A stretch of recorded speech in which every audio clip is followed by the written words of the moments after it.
Okay guys, meron po akong babahagi sa inyo konting idea sa ating mga patining. So sa mga alaga, yung mga walay na po. Pag ganito kalaki na guys, nagtatae na yung mga yan, mga ganito kalaki, nagtatae pa. Tapos malakas kumain. Ang gamot lang po dyan guys ay bawas muna sa tubig saka sa pagkain. So control muna.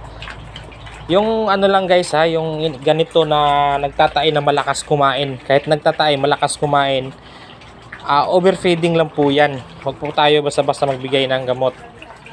Yan, mga ganito na kalaki. Kapag nagtae, overfeeding lang po yan. Kapag malakas pa rin kumain kahit nagtatae. So kapag mga ganito nagtatae tapos walang ganang kumain, gagamutin na po natin yan guys dahil bakterya na po yan. So ang pinakamaganda po na may bahagi ko sa inyong gamot, ito po, Enrofloxacin Bactarid.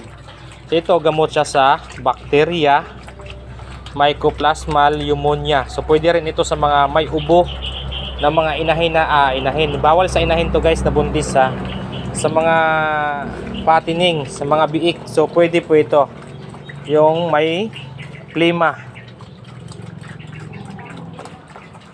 tsaka enteritis, pwede po. Saka sa mga skin soft tissue infection, yung may mga sugat-sugat yung katawan, so pwede po ito guys. So ang pag-i-inject po nito ay 1 ml per 20 kilograms body weight. Yan, 1 ml per 20 kilograms body weight.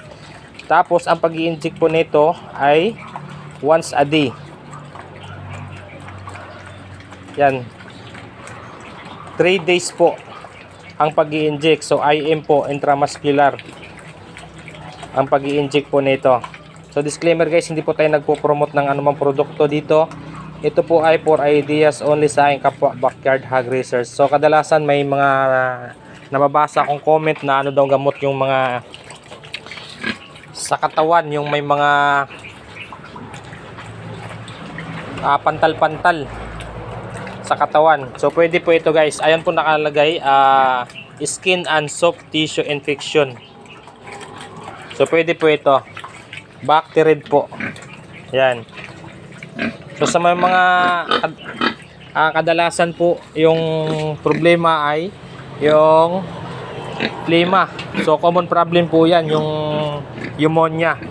So pwede po ito. Ayan, Mycoplasma pneumonia, lalo na sa mga hindi nag-vaccine ng anti-pneumonia. So pwede po ito gamot. Bawal po ito sa buntis, sa fattening pwede, sa mga basta mawalay ng mga biik.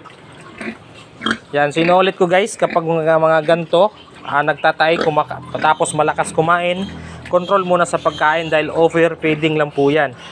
Pero pag nagtatay tapos walang ganang kumain, magbigay na po tayo nito. Once a day, 3 days po ang pagbibigay, IM po.